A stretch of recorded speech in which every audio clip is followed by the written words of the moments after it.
So, in our previous episode of Confessions at the Cabana, I sat down with the wonderful Johnny O'Callaghan.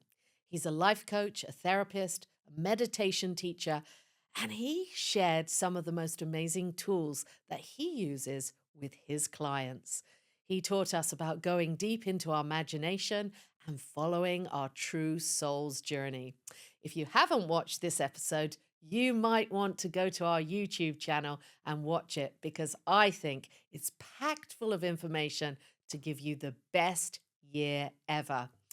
Anyway, I was so personally inspired by this conversation about manifestation. I really tapped into all the tools I've used over the years to manifest the life I love here in Malibu, on the banks of the Pacific Ocean. And I thought I'd have a go at teaching you my 7 top tips today.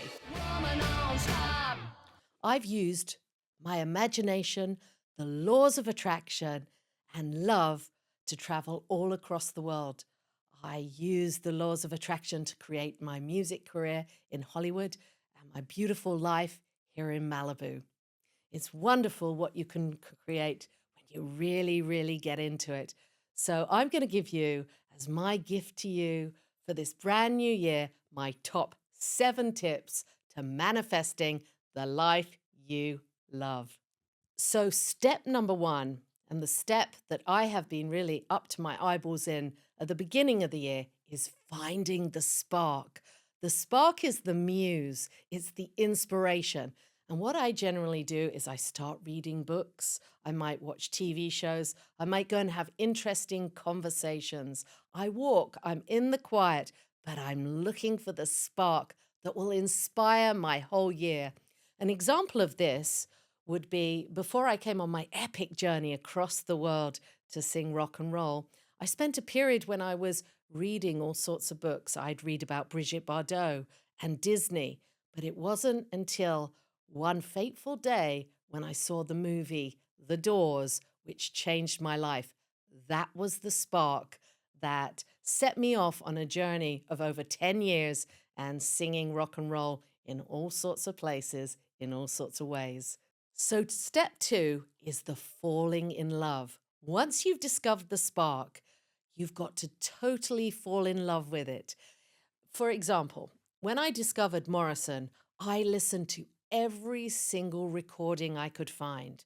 I listened to every interview. I found out who the philosopher he loved, where he lived. I understood all his background. That's the process where you really obsess. You can do it about a house, about finding a new mate, about a creative project. You want to really grow down into the vision. And when you have that feeling of really falling in love, that's a lot of fuel in your tank to move forward. So it's really a deep process for me. I would say, whatever it is, just really go for it, obsess about it, night and day and night, fall in love with it. Step 3 is one of my favorites, and that is becoming the role. I love this step because I'm a performer, so I'm always trying on new roles. When you see all my photographs on Instagram, you're like, what's Zoe up to? She's trying on new roles. You become your dream. You start to really imagine what it would be like to be a mother, a rock star, a writer. The more you can imagine and the more you bring it into your field, the more you're starting to co-create with the universe. So really go for it. Allow yourself to become what you're dreaming of, your future self. Step 4, doorways.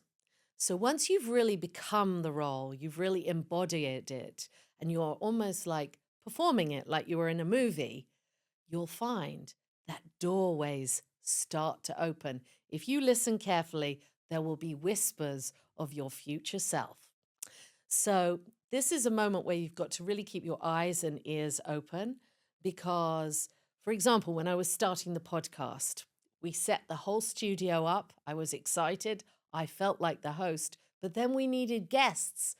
But sure enough, I was at the cafe, and one day, an absolutely wonderful guest walked up and told me about a new project. And I said, would you like to be in the podcast?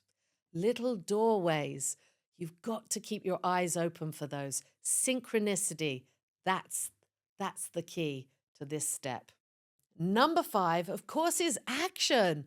Once those doorways start to appear, don't stand outside, go through them, accept the invitation, go on the date, go see the new house, invite the new guest to come and do a podcast. Yes, number 5 is all about action without delay because the laws of manifestation love that you go for it. That's number 5. Number 6, as the momentum starts to build and more opportunities start to come for the manifestation of your big dream, it's all about surrender. Many people start to resist at this point because they start to be scared of their own power. But go with it, flow down the river, surf it. It's going to be so much fun. Now you're on the journey. This is number 7. Of course, there'll be tests, there'll be allies, people who help, and there'll be enemies. But your job is to be the hero and go with the journey and live your dream life.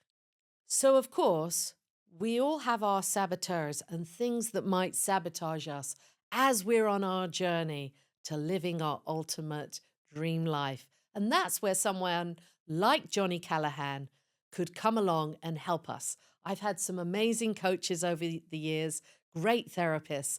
So if you feel like there's something you keep doing to trip yourself up, go ask for help.